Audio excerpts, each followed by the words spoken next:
दगड़ियों कैसे हैं? अत्र कुशलम च तत्रास्तु। बागेश्वर में जो मिड टर्म इलेक्शन का चुनावी शोर था वो कल शाम एक समय होता है चुनाव आयोग द्वारा दिया हुआ, उसके बाद समाप्त हो चुका है और जो शोर वाला प्रचार था वो थम गया है। आज और कल 2 दिन थमा रहेगा। 5 तारीख को वोट पड़ेंगे।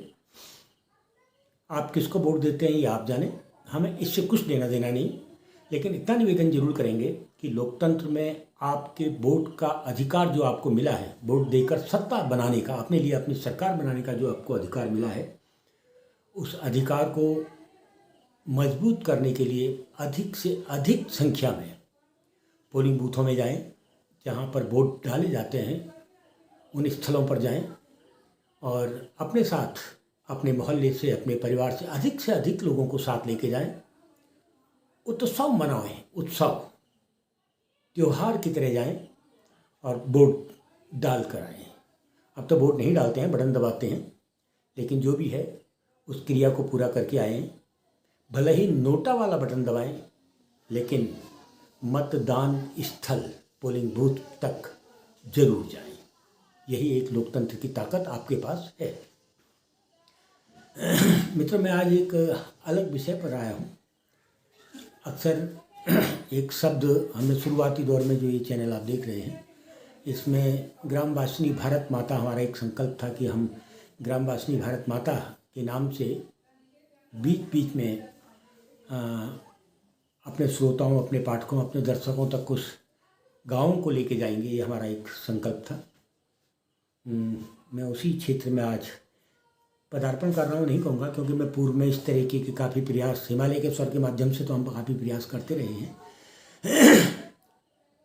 अक्सर आप लोग यूट्यूब में खासकर, पहले तो अखबारों में भी था, अमर उजाला, दैनिक जागरण भी अक्सर इतराते थे लिखते हुए कि देश का आखिरी गांव।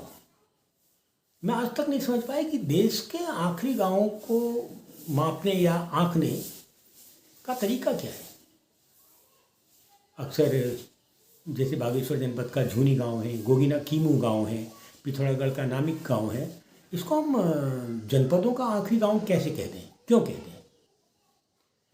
सिर्फ इस दुर्भाग्यपूर्ण स्थिति के लिए कह दें क्योंकि जो विकास था वो पहाड़ों पर नीचे से ऊपर को चढ़ा और हमारे विकास पर एक अतिक्रमण, जो हमारे विकास का एक तरीका था, तौर था, उस पर अतिक्रमण हुआ जब विकास नीचे से मेरा मतलब है मैदानी क्षेत्र से हिमालय की ओर चढ़ा। अगर विकास के इसी चढ़ने के क्रम को हम अंतिम गांव की सीमा के साथ आंक रहे हैं तो इस पर बहस होनी चाहिए कि आखिर जो ये सीमाएं हमने बना दी अंतिम गांव की, वो क्या तार्किक है, तर्कसंगत है?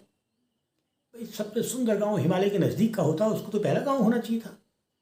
और बेहतर होता कि विकास अगर ऊपर से नीचे को उतरा होता तो आपके विकास में और आपकी जो ज़रूरत है उनकी आपूर्ति में कंपनियों का नहीं बल्कि गाँवों का अधिकार होता। एक सुंदर भारत के लिए, नए भारत के लिए जो कल्पना आज भी कई लोग करते हैं। मित्रों, जब आज ही के हिसाब से, इन्हीं के हिसाब से, यदि बागेश्वर जनपद का अंतिम गांव कीमू है या फिर झूनी है या खाती है या कुंवारी है, बहुत से बनेंगे, तो पहले गांव भी होंगे कि जहाँ से आप ऊपर को चढ़ रहे हैं, बागेश्वर के अंदर प्रवेश कर रहे हैं बाहर से आते हुए, तो वो पहले गांव होंगे। अगर पहले गांव को इसी सीमा से, इसी तरीके से नापें तो बागेश्वर के पहले गांव में तो एक बहुत बड़ी फैक्ट्री लगी है। कंपनियां, जिन कंपनियों को आमंत्रित करने के लिए सरकार पसीना पसीना है, झिरोली की मैग्नीसाइट फैक्ट्री, जो पहाड़ों को काटकर, पहाड़ों को तोड़कर मैग्नीसाइट बनाने का काम करती है, वो है। लेकिन आज मैं मैग्नीसाइट फैक्ट्री पर बात नहीं कर रहा हूँ। मैं आज पहले, दूसरे, तीसरे गाँवों पर बात कर रहा हूँ, जिनको हम वर्तमान परिभाषा के अनुसार पहला गाँव कह सकते हैं। वैसे मैग्नीसाइट फैक्ट्री की अगर बात करूं तो मैं उसमें कई गांव बनते हैं, जैन, क्रास, कराला, पालड़ी, है ना, और जनोटी पालड़ी, जोशी पालड़ी, छोना, बिलोरी, भटेला, काफली गैर, ये पढ़ते हैं। देखिए मैं इन गाँव की बात आज नहीं कर रहा हूँ, मैं जो शुरुआत कर रहा हूँ, मैं जहाँ आपको ले जाना चाहता हूँ वो गांव है आपके कनगार से। कनगार से अब हम थोड़ा सा नीचे की ओर, जो एक नदी है जैन नदी, उसके साथ साथ बहते हैं, आगे को चलते हैं तो जाठा भी पड़ता है, वादेव भी पड़ता है, तिमलानी पड़ता है, और खलानी सिरौत पड़ता है, कराला, नागर, टाना, खौलसीर, सैंज, पारखेत, बेदीबगढ़, चानोली, चानोली तक के ये गाँव। अब इन गाँव को पहला गाँव तो कहीं जा सकता। जब हम बागेश्वर की ओर आते हैं, या जब बागेश्वर का नक्शा कटा था अल्मोड़ा से, तो अल्मोड़ा ख़त्म हो रहा था और बागेश्वर शुरू हो रहा था, तो ये पहले गांव हुआ करते हैं, पहले गांव हैं जो जैन नदी, जैन छोटी नदी है के किनारे किनारे बसे हुए गांव हैं। इस बीच में जब इन गाँवों में गया तो एक सड़क से जुड़ा है, ये गाँव एक सड़क से जुड़े हैं, और बहुत बहुत ख़राब स्थिति उस सड़क की है, बहुत बहुत ख़राब। सड़क के किनारे में जो पानी के निकास होते हैं वो पर्याप्त नहीं है, संतुष्ट नहीं कर रहे हैं, और जो पेंटिंग जिसको हम कहते हैं सड़क का अंतिम कार्य, और गड्ढे, बहुत बुरी हालत में सड़क है। विकास के मैं इन गाँव के बारे में आपको बताऊं कि ये वो सौभाग्यशाली गाँव हैं जो आज भी इतराते हैं कि हम खेती करते हैं, जो आज भी इतराते हैं कि हम पशुपालक हैं। पशुपालक मैंने इसलिए कहा कि जब मैं लोगों से मिला, अभी मैं सड़क के किनारे ही किनारे लोगों से मिलता हुआ आगे हो गया हूँ, कोशिश करूँगा बाद में इन गाँव के बीच में जाकर लोगों से बातचीत करूँ, लोगों के घोट और भितेर तक देखने का मौका मुझे मिले। लेकिन जब मैं लोगों से मिला तो मालूम पड़ा कि बकरी पालन और भैंस का पालन का ये क्षेत्र अभी छूटा नहीं है। 2, 4, 6, 20, 25, 30, 40 बकरियाँ लोगों ने पाल रखी हैं प्रति परिवार के हिसाब से। उसके अलावा हर घर में आपको 1 या 2 भैंसें मिलती हैं। छोटी थोड़ी भी मिलेगी, अगर भैंस है तो थोड़ी होगी, निश्चित रूप से होगा। तो अभी जब हम ये देख रहे हैं कि भैंसों का चलन बहुत तेज़ी से घटा है पर्वतीय क्षेत्र में, खासकर जो भैंसीय वाले गाँव थे वो अब गाय पालने से भी डरने लगे हैं। उस स्थिति में जब हम देखते हैं कि जाठा हो गया, तिमलानी हो गया, ओखला सिरौत हो गया, कराला, पालना, नागर, टाना, खौलसीर, सैंज, पारखेत, बेदीबगढ़, चनौली, इन गाँवों में जो हम देखते हैं कि भैंसें लोग पाल रहे हैं, तो निश्चित रूप से सुखद अनुभूति होती है, और सुखद अनुभूति होना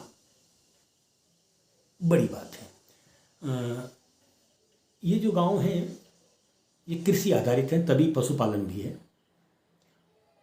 अगर आप जिले के कभी जिलाधिकारी से मिलें और इतना पूछें कि आपकी जो जिला योजना है उस योजना में इन क्षेत्रों के पशुपालन और इन जो 5-7 जो गाँव मैंने आपको बताए, 3 या 4 बूथ, आजकल के चुनाव लगे हैं इसलिए जगह भी जाता है, बूथ मिलते हैं, तो 3 या 4 जो बूथ इन गाँव के हैं, उन गाँवों में विकास के लिए जिला योजना प्रतिवर्ष कितना रुपया इन गाँव की पंचायतों को दे रहा है।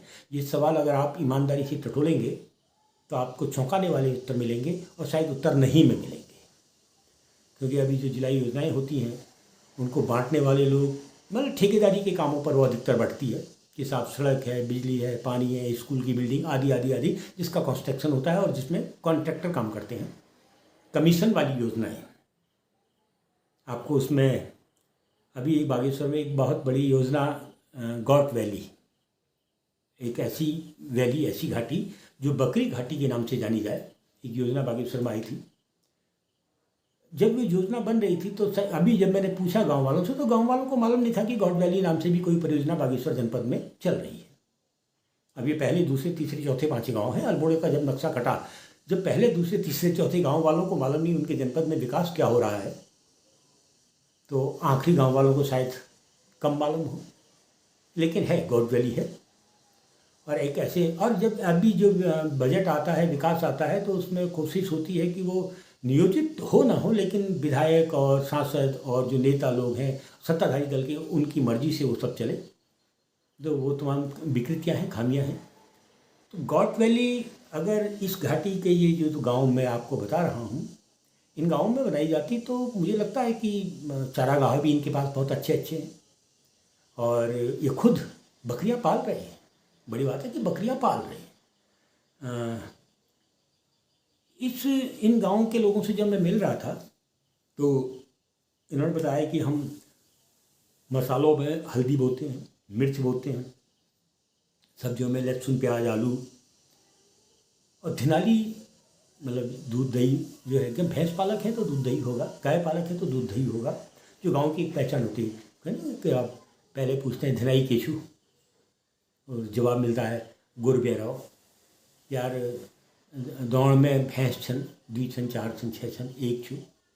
तो धिनाली है इस क्षेत्र का मतलब गांव की सभ्यता को ये जिंदा रखे हुए हैं।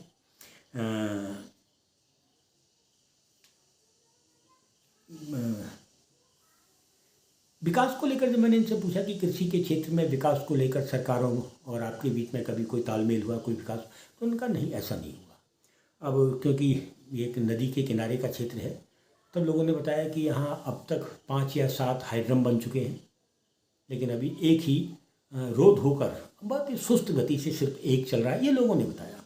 उस कनाली छीना का जो ये रास्ता है उसके बीच के ये गांव है। तो नहर की स्थिति उन्होंने कहा साहब बहुत बुरी हमारी है नहर की स्थिति, और ये नहर जो है मरम्मत भी इस पर नहीं हो रही। एक दूसरी नहर है जो काम कर रही है, शुरुआत में छोटी नहर है, उसमें पानी चल रहा है, लेकिन टूट फूट उस नहर में भी बहुत ज़्यादा है।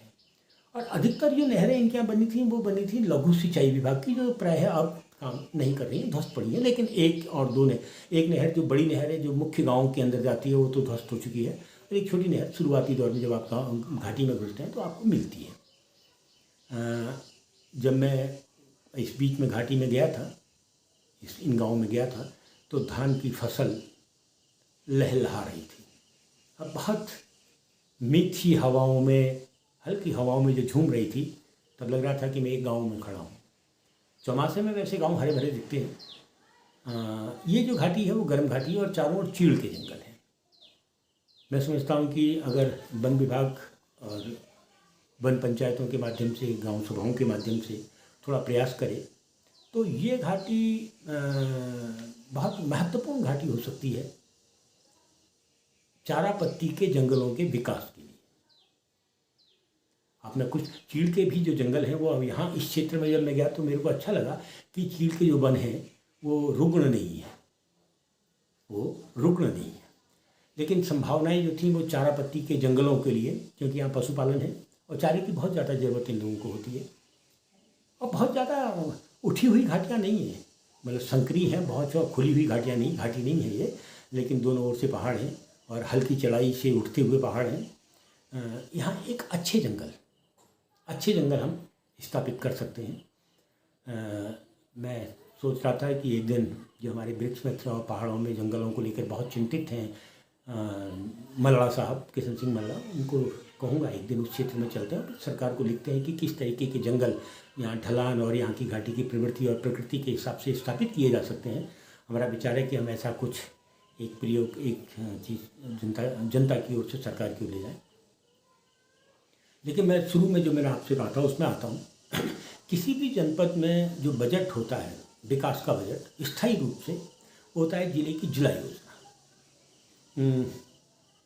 बागेश्वर जनपद में शायद 48 या 50 करोड़ के आसपास की जिला योजना है।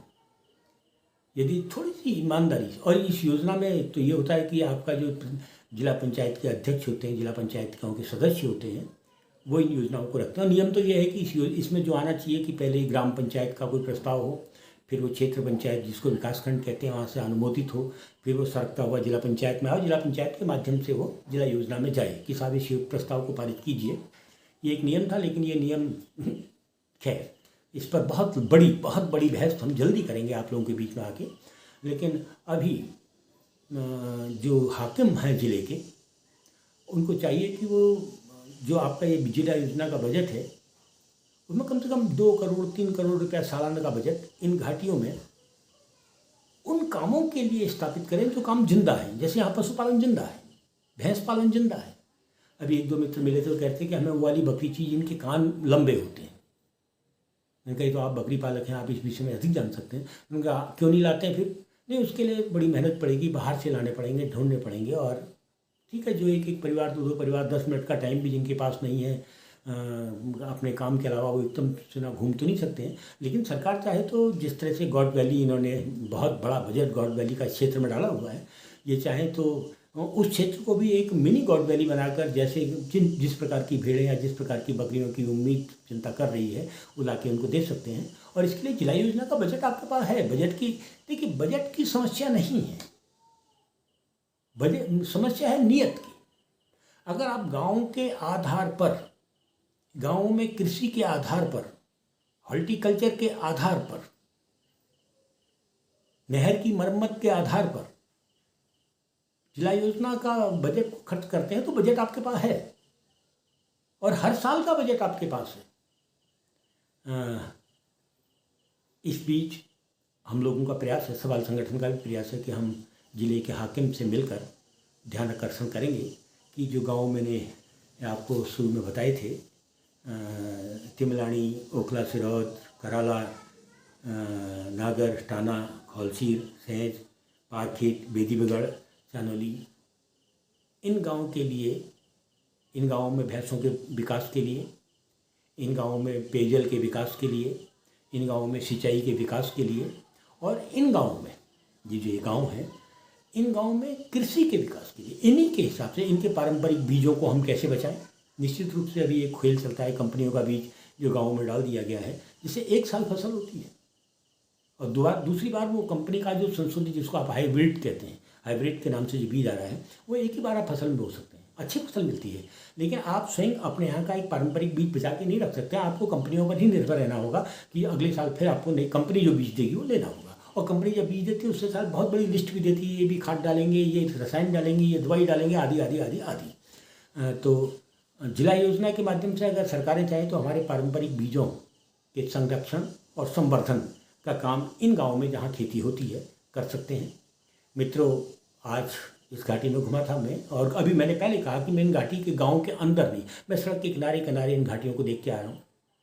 और ये आजकल जाने में दिक्कत और होती है, चुनाव लगे हैं, लोग सोचते हैं कि कोई प्रचार वाला आ गया, तो बहुत अच्छी बहुत ज़्यादा अच्छी बातें आप लोगों के और गाँव के बीच में नहीं हो सकती हैं। मैं जल्दी दोबारा इन गाँव में जाऊँगा और अलग अलग इन गाँव को, गांव में लोगों से बातचीत करके, गांव को देखकर जो भी नया मुझे मिलेगा मैं आप तक लाने की कोशिश करूंगा। लेकिन इधर इसी से मान लीजिए हमने एक नया प्रयास कर रहे हैं, ग्रामवासिनी भारत माता। बीच बीच में हम अपने गांव का जिक्र आप लोगों से करेंगे, जो गांव की स्थितियां, परिस्थितियां, गांव वाले अपने विकास को किस तरह से चाहते हैं, आप लोगों के बीच में लाने का पूरा प्रयास करेंगे। तब तक के लिए अत्र कुशलम चित्तत्रास्तु।